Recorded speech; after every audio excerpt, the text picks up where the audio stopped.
Welcome everyone to another exciting and gorgeous session on our ongoing series, Own In, Be It. And today we are joined by the incredible and fascinating individual, Rashmi Das. Rashmi is a historian. And before even we go into, dive deeper into what she is and what the incredible amount of work she does, let me say this on record that she is one person who's humble to the core and doesn't like talking about herself. So it's a real privilege for us to get Rashmi on camera to sit down and talk to us about her, not just about the work that she does, but about her. She's a traveler at heart. She loves nature. She lives by the principles of Bhagavad Gita. She is a true social worker from heart. And she is somebody who exceptionally loves history as a subject, and she thinks every individual is a piece of story. Am I right in that, Rashmi? Thank you so much, Tapashri. Yeah, truly. And you're also a teacher. She's also a teacher, and you're completing your PhD. Yeah, I'm pursuing my PhD. Yeah. But unfortunately, my PhD it is now struggling like every human being because of pandemic. But yes, I'm pretty good with it. I'm working, and I hope that my PhD will bring some result on history pedagogy. So, yes, I'm pretty sure it will. So welcome, Rashmi, to our ongoing series, Own and Be It. This is a series dedicated to individuals, incredible individuals, for the space they own, for who they are, and for them to have created this niche, out of all the things that we see, and for them to have this little space of impact that they are making in the world through the work they do, through the kind of people they are, through the individuals that they are.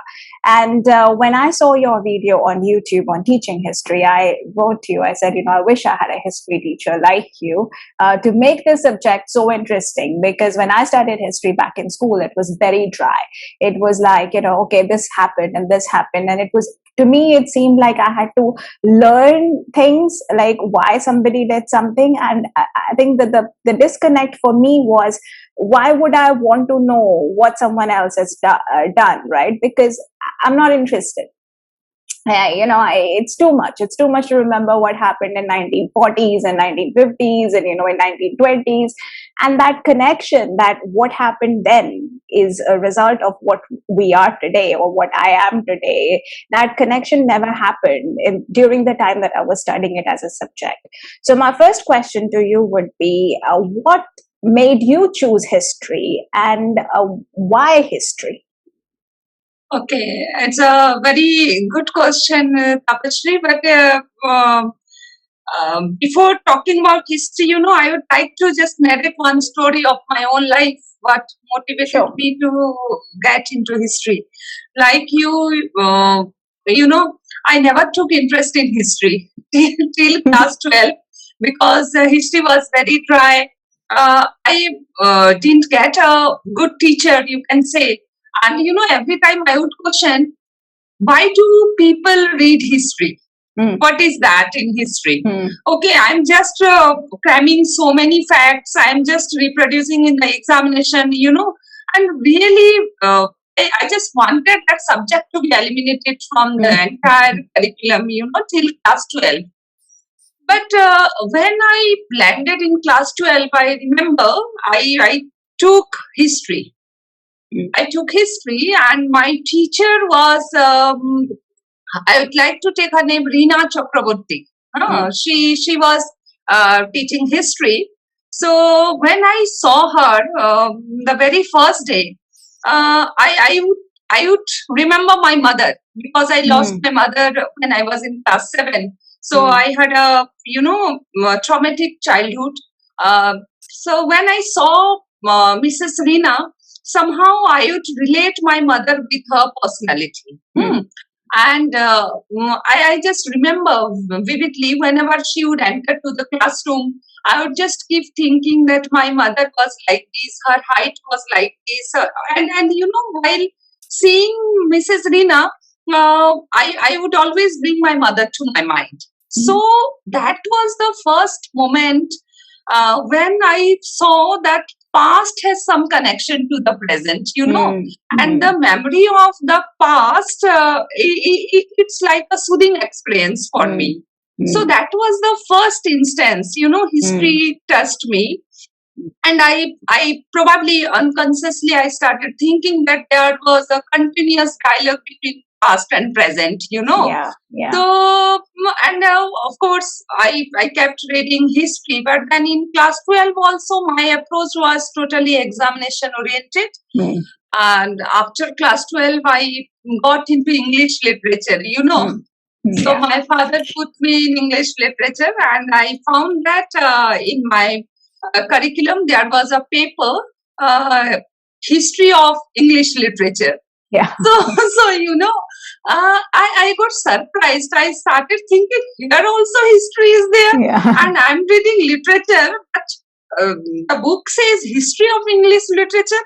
Then in classroom, my teacher would say, history influenced people to write in a particular way, and see how poets they wrote, they got influenced by their period. So basically, I saw again the connection of history. Mm. And during that period, Tapashri, I used to get frequent fever. I was staying in hostel, so whenever I would go to the doctor would say, "Do you have any medical history? Do you have any medical history? And if you have any history, then please tell me." So again, I started thinking, oh, history is connected to my own life. Yeah. So gradually it was a process, Tapashri. I fell into love. I then shifted to Delhi. I thought, let history be my main optional when I'm going to appear for civil services, because I wanted to be a civil servant.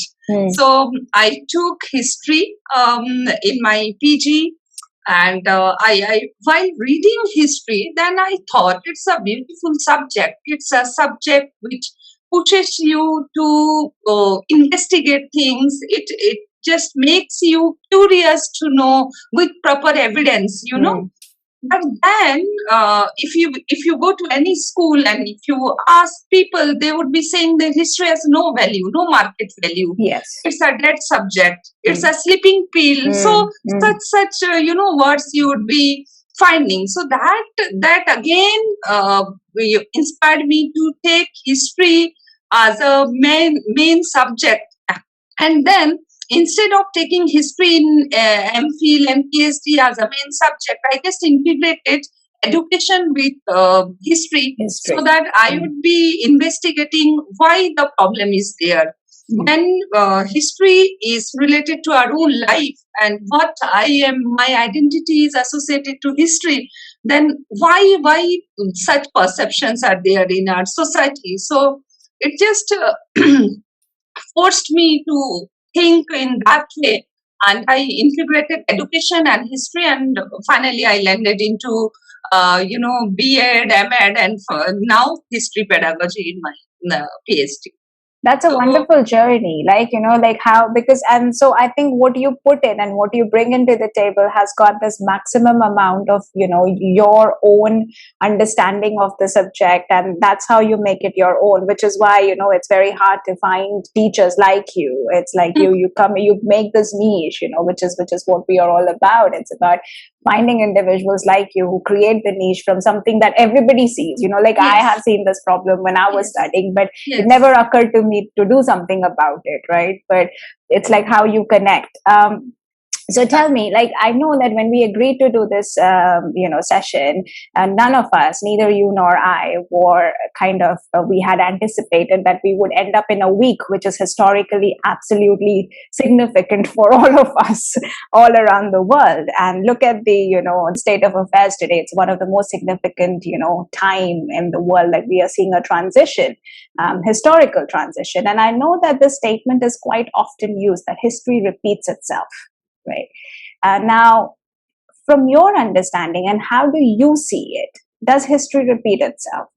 And as human beings, where do we, how do we, because I know you said that we carry a part of history. So what is, in your opinion, like, how does history repeat? So does history repeat itself through us, or what is it? Like, why is it such a common phrase used so commonly, that history repeats itself?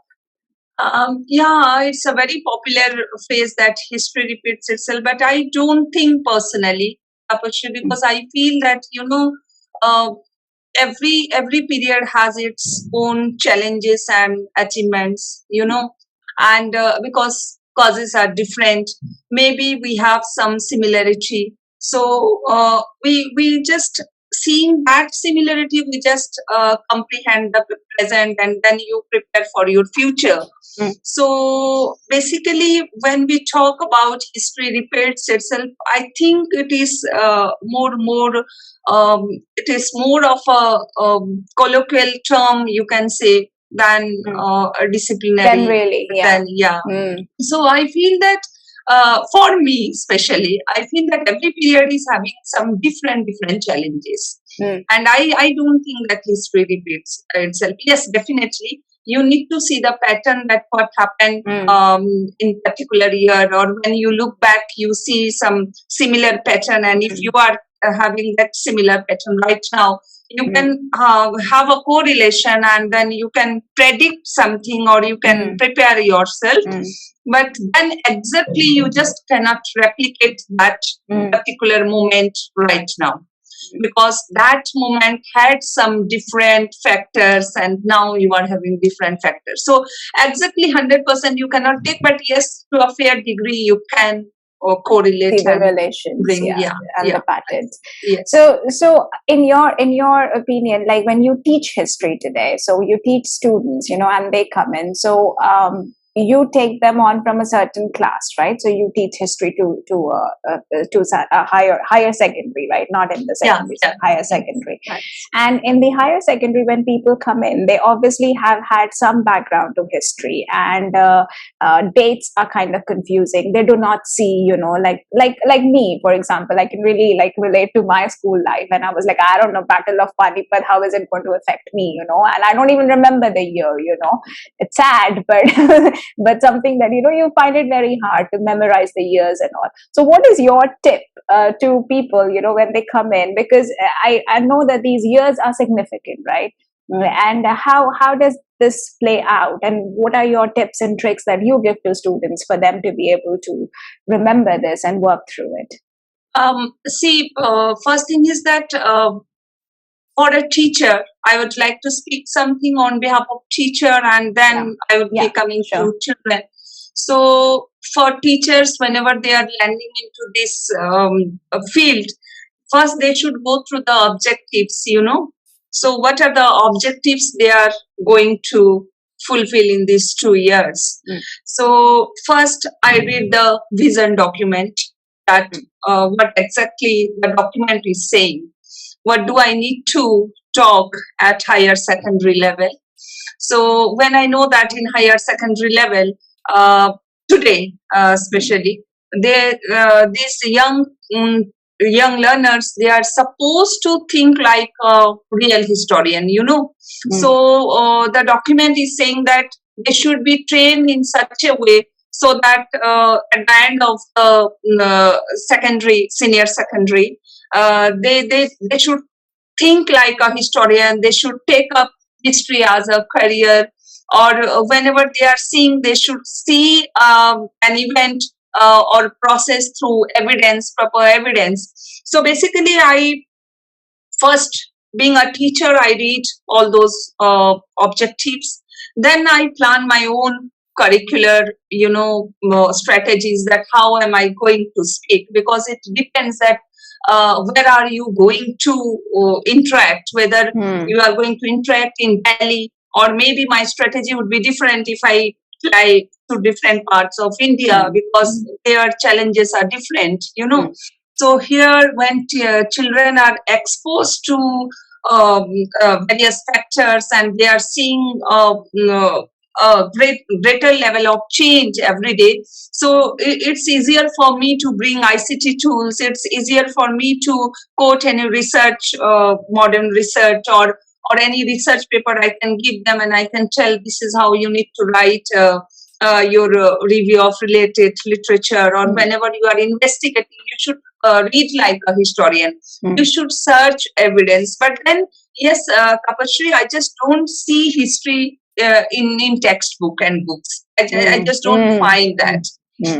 So what I do basically with my children, I just train them to see history around their life. I tell them to search family history. I just tell them to find answers that why they have certain objects at their homes. Okay, what is the reason? Who brought that object? Okay, why do they think that? Why do they think that we are like this? Why India is a developing country? Why not it is a developed country? Why US is a developed country? So basically, I talk much. I talk history. I talk history, and I feel that history habits are very important. When you are teaching about history, it may not be, of course, it may not be fixed to that desire of getting good marks in examination, but of course, I give much emphasis to learning part, that whether the child is appreciating history. And when I talk to my children, I always bring my childhood, that when I didn't get a good teacher, and I would feel that why I am cramming all such facts. So I discourage them at higher secondary level. I discourage them not to cram, rather to think, rather to investigate with proper evidences. And when it comes to evidence analysis, I just don't take them to an archive at first go. First, I would take any evidence, like maybe my own passport in the classroom, or any document, original document, which they feel it is an original document. And I just take a talk. I just engage them into the talk, that why do you think that it's an original document? What is its importance? How the historians see this document. So this is how just I try to relate them with history. And I see that how we all are part of history. We are the products of history, and history has created this identity what we are today. Most importantly, three things I would like to say, which I always tell to my fellow colleagues and children, that history is a subject, which gives you hope, always. Because if you see, Tapashri, if you read the history textbooks, then we have a rich history in India, especially Indian history. And we start with prehistory. So if you go to Madhya Pradesh, if you see that Bhimbetka caves, then you will see that how the prehistoric life was. So from that prehistoric lifestyle today, when we are planning for space tourism, don't you think the whole trajectory, evolution and it gives you a hope, Yes. So I keep saying, so if you could come to this point, then please, whatever problems you are having in your life, don't think that it is permanent. You should move on. So I feel that history has therapeutic value, and it really influences your personality also. So I say history is hope. Then yes, if you are thinking that you are struggling something, or you are saying that I have so many challenges, I have so many problems in life, then take history as a solution also. You don't need to go to a counselor, you just see that empires, they came, they also after a point, they performed well. You just started saying that the particular empire, contributed this much to India. Then it had a great contribution to administration, economy, and so on and so forth. But then I say, you see, whenever they found any problem, like I would like to quote Vijayanagar Empire. If you go to south and if you see present day Hampi, then the Vijayanagar Empire, of course, it was connected to a drier part, if you see the geography. But then the way they solved the problem, water crisis, So I just see that the way your past saw solution, now also whenever you see any kind of problem, you can search solution. So history is giving you hope. History is talking about solution, and most important thing is that when we are living in a period of, that we have positives, but simultaneously so many negatives are there, and we keep talking about that. Sometimes we criticize also why such things are existing. So in that way, how are you going to place yourself in this transitional period or in this globalized world? So that is very important. So especially I tell my children, living in a secular country, and when you are having a rich history, it should give you the skill of assimilation. So whenever you are going, you should be so flexible. If you know your history, that the way your past assimilated everything, you should assimilate it in the culture. So in that way, where when people interaction would be there, Tapashri, I feel so many problems would be solved, and that is the main objective of history, I think. For me, getting marks in examination is secondary, but yes, how you are applying the skills in your own life and how you are bringing a positive outcome, that is more important. So, if again I am coming to my teaching strategies, whenever I teach, whenever I plan something related to a lesson, no doubt, of course, I am handling the lesson as per the curriculum. Yeah. But of course, my aim is to make them a proper human being, so that they would be having history habits. And at the end of the day, when I keep hearing from my students, then they have stopped forwarding messages without checking the original source. Really, it brings a great joy to me. Yeah. So I feel being a teacher, that is my reward at the end of the day. No, that's true, and it's an incredible change that you're bringing in, through your students. And I know that I saw you sent me a few videos, and they were amazingly how they were putting the present day problems to that of like history and how they were associating. That's quite a nice and innovative approach of teaching, and even to get to this subject. Now with history, and now the world is sort of, we are moving very close to hybrid qualifications. Yeah. You yourself are like a historian, as well as you're bringing it into education, and your PhD focuses a lot with history with education. So wherever people go, they take this history as a habit, as you rightly pointed out, and you are bringing in that change.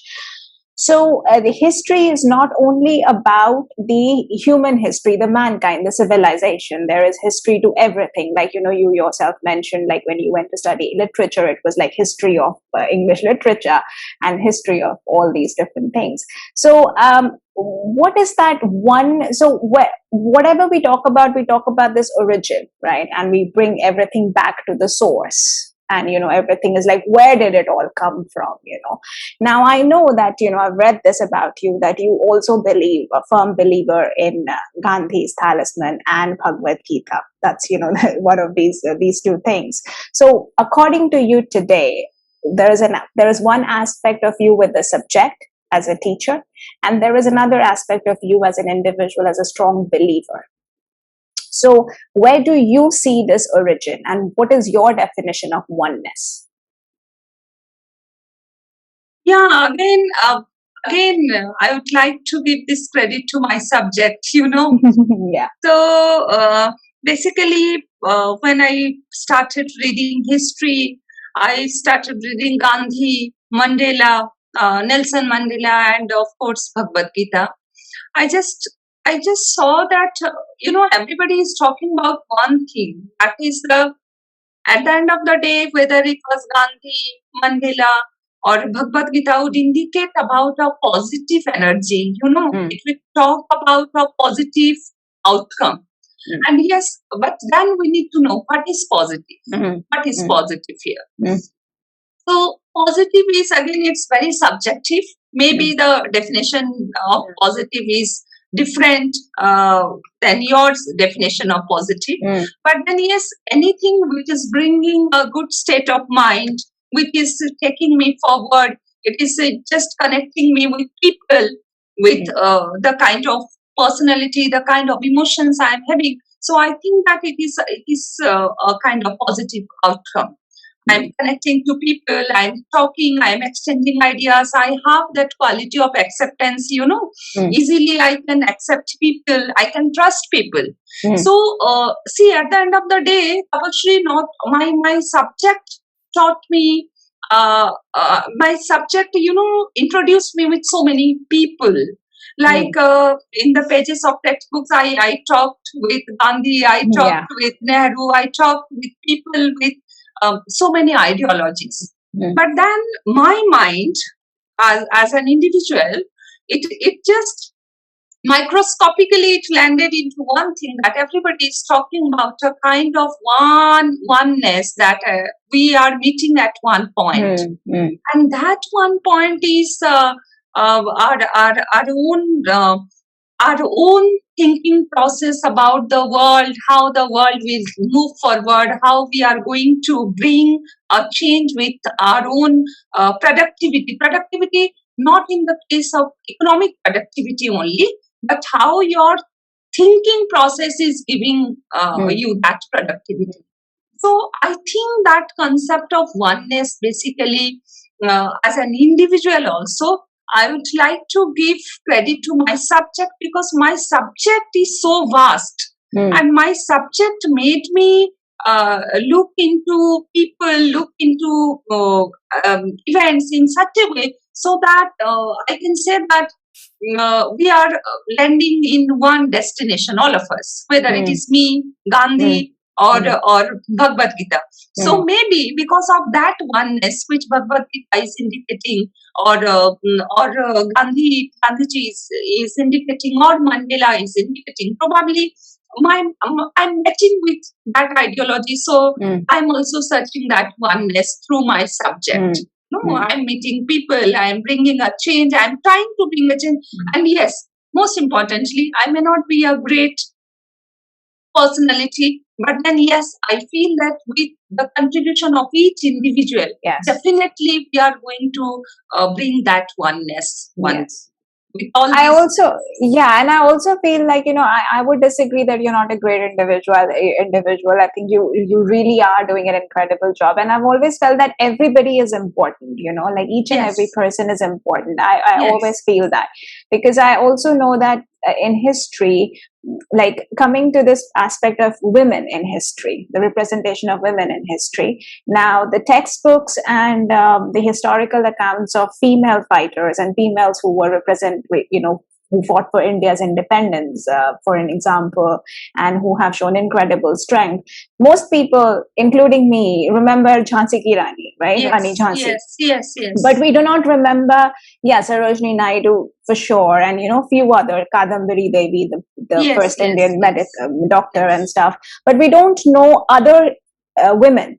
And there are incredible amount of women who have changed the way history they've changed history for women, and we don't know. So is it like an underrepresentation in the textbooks, or is it an underrepresentation like in the society in general for women in history and the place of women in history? What is your opinion? Tapashri, both of them are the factors. Like, whenever a historian is writing history, it depends upon the historian that which fact he is selecting, because historians, they always select facts, So, but yes, I would say that nowadays we have taken the subaltern historiography very seriously, and people started thinking about common men, unsung heroes. In fact, this year, Government of India has come up with a list of persons who contributed tremendously in freedom struggle, which may not be shown in your textbooks, but of course they had tremendous contribution in the freedom struggle. So yes, Tapashri, it depends upon the choice of a historian. Second thing is that yes, the kind of background the historian is having, because the historian is staying in a society probably where women, they were underrepresented for a longer period of time. But nowadays situation is changing, and for that we all, irrespective of our background, we need to work together. We need to have more and more talks. That's why I told you probably that I don't rely much on textbook. Definitely, I'm going to fulfill the desired curricular expectations given to me as a teacher. But then simultaneously, I do a lot of talking. I do talk about local heroes, and in fact, it starts from heroes of your own family. Who knows? You have heroes around your life. Okay, so we just need to appreciate each and everybody, because this present India, if you come to the identity of India, then the India was created by everybody. Few of them, they are in the textbooks, few of them, they are unsung heroes always. And yes, I am very hopeful that in future those heroes are going to be part of textbooks. But then even if they are not the parts of textbooks, then also taking it as a moral responsibility. If a teacher knows, and not only teacher, parents, if they know that some person contributed in that area, then of course we need to talk a lot. We need to bring them back from that, illusion, or you can say oblivion. And it's also relatable, right? It's also relatable, because if there is somebody you know in person, or somebody in your extended family, then that is more relatable than somebody in a textbook who you would know, you would read about them through somebody else's eyes and vision. Yes, and this brings, certain other habits. Like for that, you need to trust people, you need to talk, you need to travel. You need to travel a lot. You need to express your desire to know a culture. Yes. Okay. Yes. And you should be going beyond your own culture, your own identity, that I am the best, or I possess the best of everything. So then only more and more people, and you would be interacting, you would be knowing. And of course, it would be kind of, if I come to research language, then of course snowballing will happen. So from one person, I can.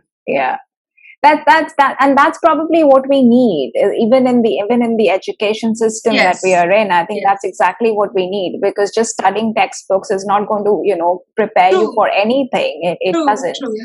But do you see, like, now, since you're in a commanding position as a teacher, and on this change that, and I hear about it because I don't live in India permanently to even kind of know about, but I hear about these changes that the government is bringing in, and the way it's teaching history, and the way it's reaching out to kids and adults. What are the changes, and what is the assistance that the government of India is bringing into education? See, basically, history will never be free of ideology, So every government will be having its own ideology, and you just cannot say that history would be objective only. Of course, the degree of objectivity we can raise through scientific investigation with more and more sources, the way you are looking into things. But then, of course, there would be the point of selection always. There would be the point of selection not from the point of view of historians, but also from the point of view of government. What kind of narrative government wants you to study? Wants you to study. But yes, if I compare when I was student, or the kind of history then it was provided to me, and today, of course, the textbooks are more rational. Textbooks, they provide, primary sources. They provide primary sources to children, so that they know that original source, or the source of information. Then, of course, I am talking about higher secondary education. So in higher secondary education, they are encouraged to see things again like a practitioner. So earlier it was not happening. Earlier, what was happening? It was a kind of chronological history that you would be reading that entire story. And today, in higher secondary level, we have thematic history. So any particular event has been taken, and then various aspects related to that event, those aspects have been studied by children. So basically, it's very symbolic also, Tapashri, that life doesn't have a particular kind of flow, Sometimes you fix something for yourself, and when you start working, you find that sometimes you get depressed, sometimes you get overjoyed. So that is probably life, and with situation you adjust yourself. So basically these textbooks, they are very practical, and they are connected to our life, that you are seeing from the point of view of common man also. You are seeing that particular event, and from the point of view of rulers or administrators, you are seeing that particular event. So government of India, I think it is doing a very good job nowadays by making it more rational than previous. What it used to be. Yes. Yeah. But then, yes, of course, we should not think that previous books were also bad per se, because again, I would say that every government has its own priority. And yes, everything we should not give to government also. So for that we need to have our own understanding, being a teacher and parents. And yes, of course, when you are handling children, responsibility goes to teacher, parents, both. That how they are also helping the child to see a historical event, right? And suppose they are watching a movie, and while watching a movie, historical movie or historical soap, okay, the parent is suppose asking that what would be your position if you are given the same situation. So such talks, you need at home also. So that will make children more rational, and they will be thinking according to their own understanding. So generating opinion is more important in history than giving them an opinion. Giving. And that is quite interesting, because you pointed out to this, which is like the opinion these days. It's like we have millions of news sources, right? Yes. And you have gazillion opinions floating all around, and not everything is researched well, not everything is evidenced. And then you have historical, like a holistic history aspect that you're talking about, which is based on evidence, which is encouraging people to look for the origin, to look for the source, to credit the source, and then to build their own understanding around what they find, and have an informed opinion, which is how opinion should be. But but then you are competing in a world where information is free, and people just pick and choose whatever appeals to them. Yes, and this is the role of history. A history student is trained to see source first. So in an information world, when your life is surrounded by social media, and every day you are seeing that some 100 narratives are floating, and so which one to believe? Yes. So basically, when we say history is a dead subject, rather nowadays history is very important. Yes. So because history student knows that which is an authentic information and which is to be discarded. So as you are saying that every day 100 narratives are coming, and history students, those who are trained to see things like this, they would not believe. They would say that yes, I would go to archive, I would see whether it is well researched or not.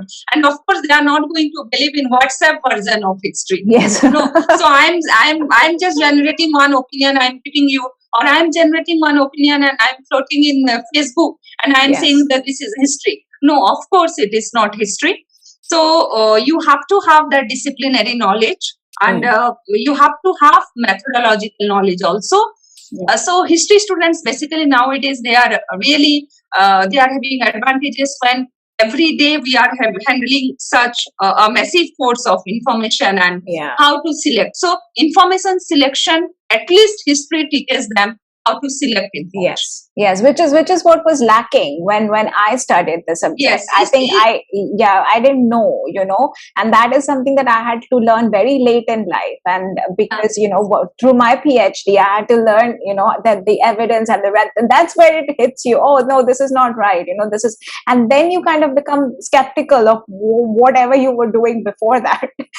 So in fact, I say, Tapashri, suppose the present batch which is having higher secondary, if they go for a PhD, I think they don't have to struggle the way we struggle. Yeah.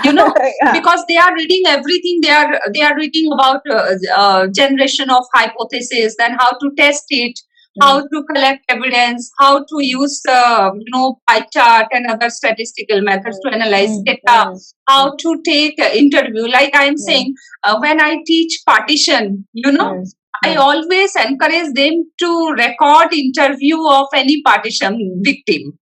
So first they are exposed to the theory that how oral evidence is part of partition history, and then they are encouraged to record interviews. So they search.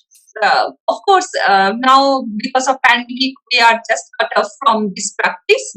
But then it is into my habit, teaching habit. Then they are encouraged to go to partition victims. They would record interview. They would think, and then they will analyze. Okay, so they are exposed to a variety of sources, and I feel that their life would be much easier than us.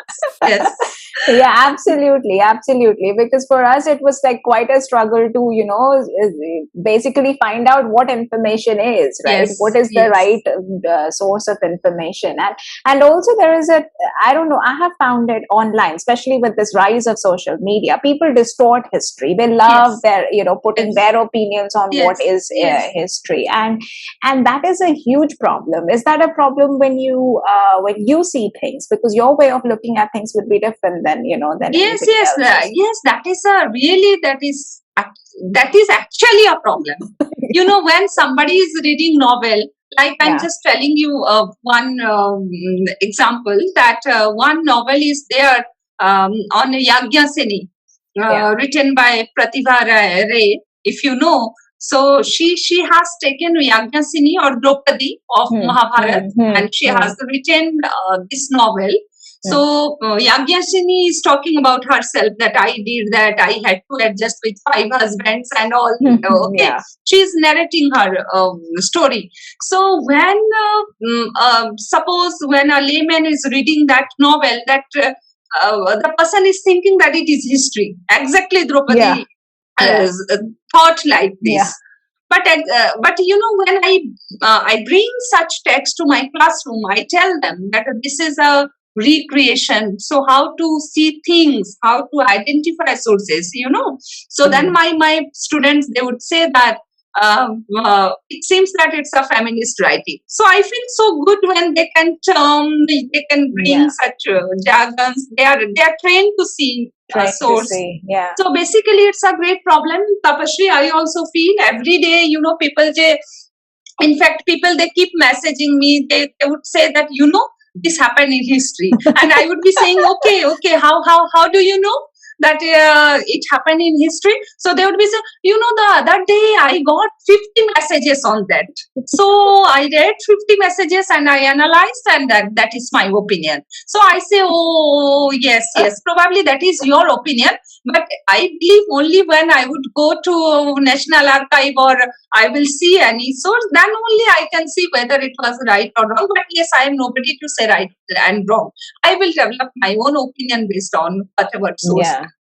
And yes, every day you have to adjust with such messages and calls, Messages, calls, and the media. So you also have the media, floating narratives around, and you don't know. And there are so many media channels, earlier on, when I was growing up, news used to be people coming up straight with straight face, just delivering the news.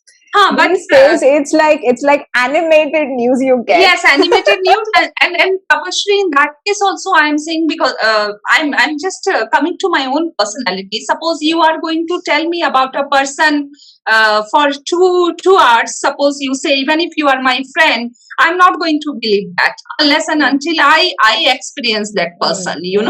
So what I am today, again, I would say that the history has made me like this. My subject has made me like this, that how to see people, how to interact. I love people. That doesn't mean that I am going to believe them blindly. Yes. So I have a rational way of approaching to things. And my personality, when people, I was just seeing that, the other day when somebody told me that I am going to a counselor, I'm going to have a personality development course. So I said, oh, you are going to enroll in a personality development course? So she said, yes. I said, rather you study history with me. You don't need to go anywhere, because history will shape you in such a way so that you would be quite adjusting to the environment. You would be knowing things. And of course, I can say that what I am today because of history. So strongly I believe history has great potential. Like Buddhism, again, I'm thinking one example, the oneness again, like Bhagavad Gita, we quote it, and Mandela or Gandhi. I would bring this example of Buddhism. So when we read Buddhism in textbook, right, it has, that how it went to Japan, how it is influencing other countries and especially Southeast Asian countries. Within India, if you see Tapashri, then if you read the philosophy of Buddhism, it will make you a very balanced kind of personality. So I would say that you don't need to go to any counselor or invest money on that or to have a course like personality development. Most important thing is that you need to internalize what you are reading. Everything. How you are going to apply that knowledge, that is very important. So I think everything is there, and our culture is so rich that if you understand our culture, then also your culture will make you a balanced person. Yes, and that is very important, because I remember you saying to me, like, how your name carries a bit of your, history, and you're the first one who's ever said that to me. I mean, I've never even thought of it, neither have I nobody has said that to me. So I guess, like me, most people don't know, that even the name that the body carries in which you live till, your time on earth is what is also a part of history. And to understand it, it's like a great, it's kind of comforting, the whole view. Like, after you said that to me, it was very comforting for me. I'm like, oh, that's nice. So thank you for that. Tell me this, like, which historical figure, now you've studied history for way too long now, you live, breathe, eat, your life is entirely history. Yes. Yeah. So which is your favorite, one person from history who you could go on a coffee date with? So who would that person be, living or dead, whatever? Yeah, of course, it would be Nelson Mandela. Because I feel I have so many personalities. Especially, I would like to go back to my own family history, like the way they struggled. I have heard that my ancestors, they traveled from UP and they settled in Odisha. I'm an Odia, so how they settled, how they struggled. I would like to sit and have a chat with them. But of course, if situation, if there is such situation and you are asking about only one person, then of course I would like to sit with Nelson Mandela, because he's such a personality, Tapashri. I feel that a person who dedicated his 28 years of his life in jail, the way he struggled for a newspaper reading, for a kind of better treatment, that person, of course, and the kind of essence he showed, of course, everybody, we need to, I think, look into that character. So I feel I would be having a great day. I completely would like to join in then. Yes. But that would be amazing. So tell me, like, the pandemic has shifted all of us onto the screens. So the situation in India has also been worse with the lockdowns and schools basically going completely online. So how has this interaction changed for you in teaching history and imparting the knowledge? Yeah, of course, it has been a challenge, but then, I'm a person, when a challenge is there, I just don't take it as a negative one. Rather, I just see the other side of the challenge. Earlier, what was happening, definitely in an offline mode, I would see the person, I would see the facial gesture, and I would answer. That human touch was there. And now I'm interacting with my students through a screen. Some of them, they are just they are at that side without camera. And there's somebody saying that they have internet disruption while having class. So in that case, Yes, I feel that there is a challenge because the way, suppose I'm talking about architecture. So earlier, what I was doing, I would take them to the tour of entire school campus and I would teach architecture. So probably this thing is not happening.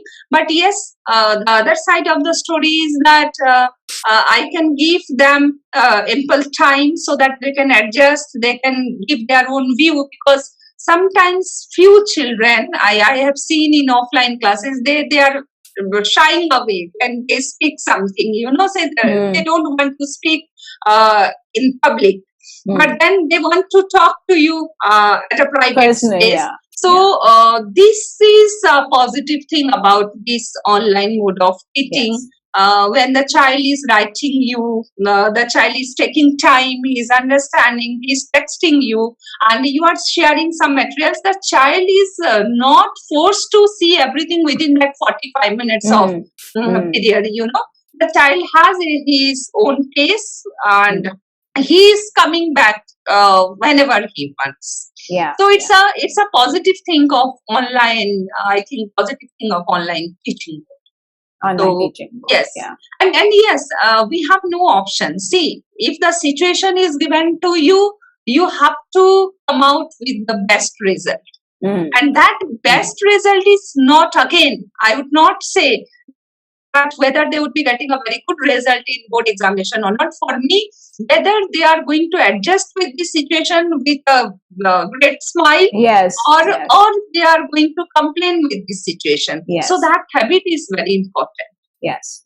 So I think what I really love, and this is I'm something, this is I've told you before as well. I wish I had a teacher like you, and I really love the fact that you are making a subject a habit, because at this point, like how history is your habit, you live and breathe the subject. Yes. I wish more and more people get into the depths of at least one subject, so that then it becomes easier to, I think, because right now with so much around and happening all over, you find people really lacking that depth in even one thing. Yes. Is that something that you have found as well while you teach and interact with so many people, that it's all information is like it's floating, so it's like more superficial level knowledge? Yes, because we are not going into the depth. And actually whatever you are doing, whether in fact if you are sipping coffee, then also you have to immerse yourself in that act, so you have to go into the depth, you have to internalize, and yes, you have to know that why you read that subject. But is why that subject in you. And you are representing, see, that subject is not having a shape, physical shape, like the way you are having, but then the subject is trying to connect with people through you. Okay, so you have to love that subject, you have to accept, and you have to carry that subject everywhere. So whenever, yes, it is right, Tapashri, that yes, we are in a superficial world, and that will not go unless and until we reflect on that, we introspect. So introspection is the main key. And again, I would like to bring one example from Bhagavad Gita in this context, Yeah. Like in Bhagavad Gita, when the interaction is there between Lord Krishna and Arjuna is asking that there are so many distractions, So Lord Krishna is saying that yes, distractions are bound to happen. They will come. You cannot avoid. So there are two ways of avoiding those distractions. So yes, what are those two ways? He's saying the first one is you leave everything. You just leave this mundane world or have a life of celibate. Okay, yes. Celibacy. And the second one is practice. Yes. Second one is practice. So see, Bhagavad Gita, if you coming to modern psychology, Tapashri, when we talk about multiple intelligence, when we talk about personalities, theories, you see that there is a strong connection between Bhagavad Gita, the philosophy of Bhagavad Gita, and modern psychology. Yes. But then we lend to modern psychology, and saying that Bhagavad Gita is something to be very. It's different, you know. There is always this notion with spirituality. I don't know why people are so afraid of it, or they think it is only for people. Either you are above 60 after you have retired and something, that is when you go to Bhagavad Gita. Yes. or it is for people who wear like a, you know, saffron robe or white robe. Yes. So see, I'm not discarding modern psychology, but I say that if you know that all literate people, they know that psychology has strong connection to philosophy. And so without knowing philosophy, probably you cannot understand psychology, that I feel. So if I am a follower of modern psychology, then simultaneously I am a follower of Bhagavad Gita also. And I find that everything related to our human life, everything smallest of our thinking process, you know, it is connected to your own Upanishad, your own Bhagavad Gita. I would like to bring the episode of again Upanishadic story when the father is talking to Nachiketa story, and he is saying that I am giving you to death. So see, they in Upanishad also questions are from your life only. They are asking the simplest of questions, but then we are neglecting that dharohar. I would say that heritage is being neglected by us, and we are just falling into a superficial world. So basically, we need to assimilate everything. And also, like, what is no, you're right, you're very right, and you've rightly said this, because right now you see this trend of law of attraction, you know, which is like so misplaced and misused, and you go, and it's like, it's something that it's been said years and years ago. It's like you pick and choose, you know, whatever fits you, and it's appealing, you know. You have millions of followers of law of attraction, and it's a secret, but you look at the texts, they have it in them. It's like a whole process of, you know, how your outside is a reflection of who you are from the inside, and every single text says the same thing. It's not something new, but I think somewhere we just got derailed, and I'm glad like people like you, individuals like you, are coming forward now and, you know, taking it up in mainstream. Like Bhagavad Gita is not spoken in mainstream, but now I think with the changing times, more and more people are associating things, you know, the modern terms with the ancient texts. Right. And we need to think. We need to think introspective. We need to bring those skills to our own life. That will make difference.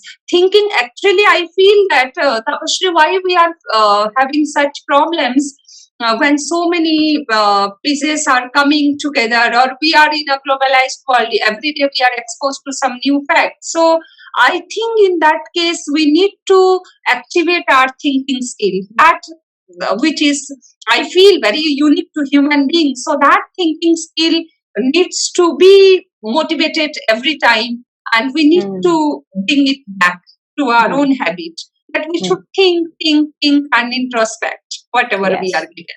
And also something that you rightly said, Rashmi, it's like you got to become those, you know, you have to imbibe those qualities, that you really are learning something. You got to imbibe those learnings, become, you know, be the walking, talking aspects of those learnings that you learn from the books.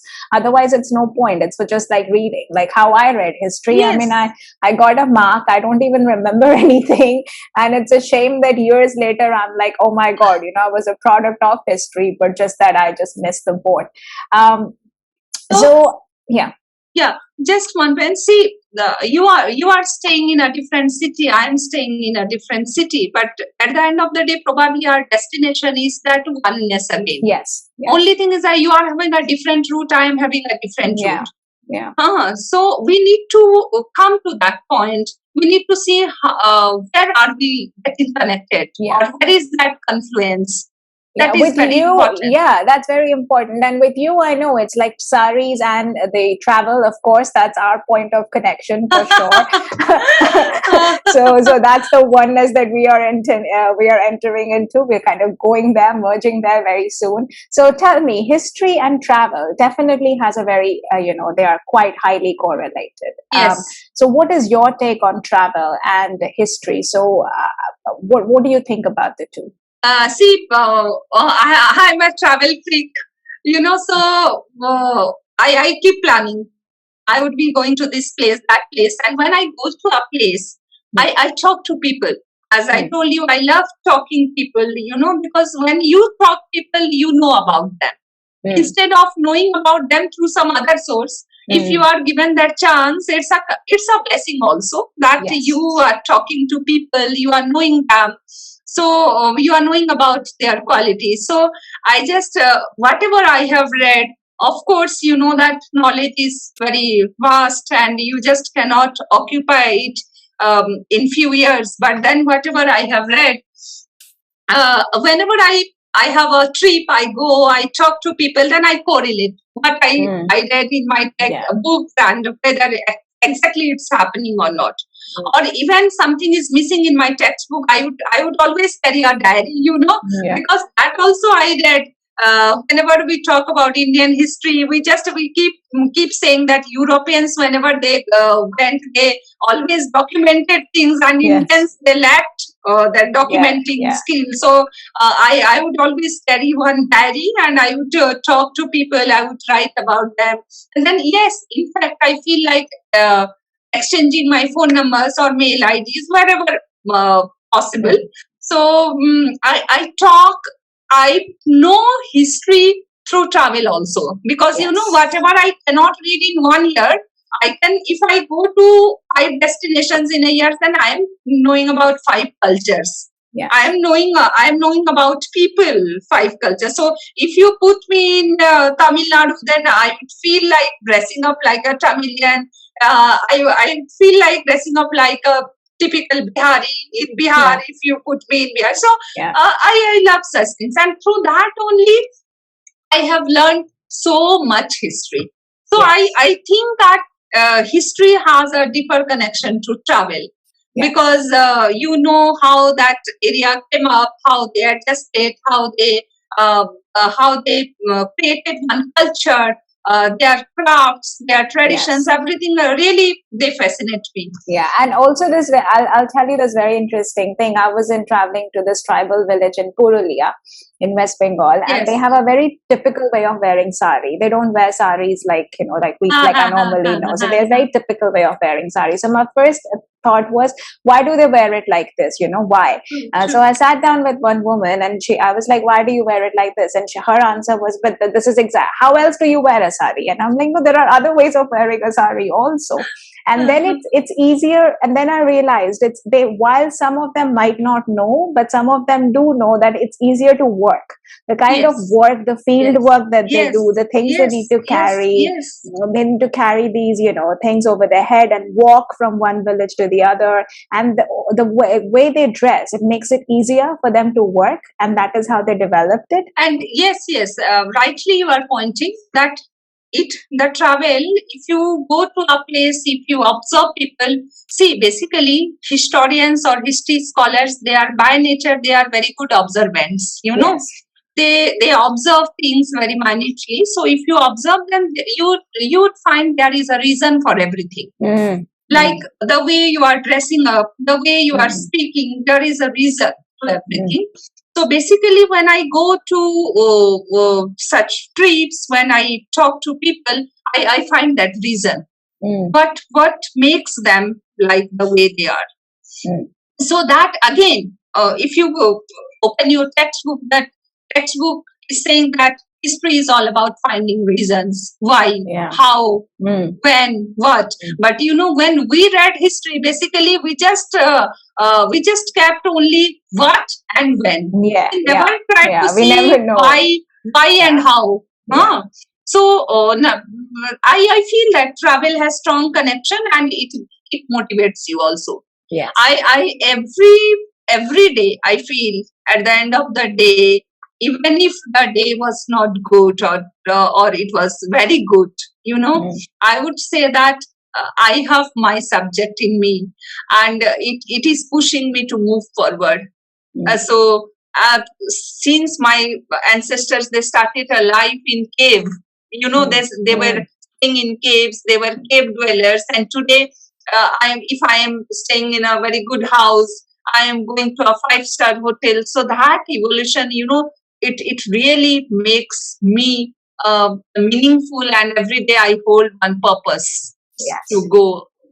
And it's a beautiful like gratitude line also that you follow, like I'm so grateful for having been a part of that journey and standing here today to be able to feel it, to be able to know it, and to own it at the very Yes, end. and Tapashri, whenever we talk about like this political disturbance in India, especially in many forums, you must have observed that Kashmir is a big problem. Yeah.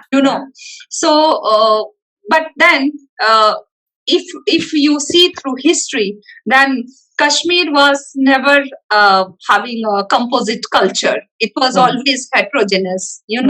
So why Kashmir is now today, the way Kashmir is there is a historical reason to that. And if we feel that Kashmir should be having a composite culture, then we are deviating from that entire process, which gave Kashmir this present identity. Rather, if I go through my historical understanding, then when I see Kashmir, I have deep respect towards the land. I have this deep respect towards the entire process, that how that assimilation took place, how people they came together, they started living. So my question is, when they started living together, why not we today? Yeah, exactly. And that's a very valid question, because today it's not about everybody we cannot be the same, we need to find that commonality. We are different because we look different, we are in different bodies, we do different things, but there is a commonality that binds us all, which is the thread of oneness, which is where we are all heading to. Exactly. But then the bigger question is how many people really understand that, and which is why we need individuals like you and teachers like you who are teaching it and you're basically the change that you're making is also very important, because you're making it to a mind which is not yet consumed into the mainstream, like do this for a living and you just want to become another robot. I feel that my students, my aim is never to make them rank holders in examination, but my aim, I always feel that my students, whenever they are going to the market or they would be adults, they should take history as a peacemaker. They would see history as an instrument to bring peace to the society. So they should know how to manage conflict, how to reconcile something, or how to deal with the conflict. So they should know how to manage it. And through history, I feel history can have a great role in that. It's a greater impact, because I know that, today when I look back, I'm like, okay, if this person was here, he also or she also did this, and there are times where they had different challenges, different era, different challenges, different to what we are seeing. But challenges have always been there. And then people have, stood the test of time. Great empires were turned into ruins, and again, empires were built. So I think you rightly said, it gives you a lot of hope, and it gives you that strength and the courage that you need. Because you know that you're a product of those. And you need to question every day. If your ancestors, they from cave dwelling spaces to, if they came up to this point, when they are talking about human rights, when they are talking about gender discrimination. So if they could come to this point, then definitely there is a great future lying ahead. So we should be very positive. Yeah, that's a very good note, and it's a good reminder. It's a good reminder to self, because there's a lot of people who are like, well, the world is ending. I mean, we're completing a yuga, of course, and a lot of things are ending, and we are getting into a good enlightened space, but we just can't enter it unless we really clean ourselves up and take back charge to what we are. So Rashmi, I know we have passed an hour, and I would love to continue, but I know that we can't really put 2 hours episode. Nobody's going to even listen to it, so I'll have to cut it, edit it out, and put it. But any last thoughts that you have for today, because it's a blue moon, it's a lovely day, it's a Rakhi as well, so happy Rakhi to you. And to you, Tapashri. Thank you. Your last thoughts. Yes. I have only one message, that know your past, comprehend your present, and prepare for a future. Bring history to your life, make it your habit. Don't see history in your textbook. Oh, brilliant. I mean, I so wish you were like, one of our, like teaching me. Like, I would probably love to know more about history. And I'll tell you this very funny story.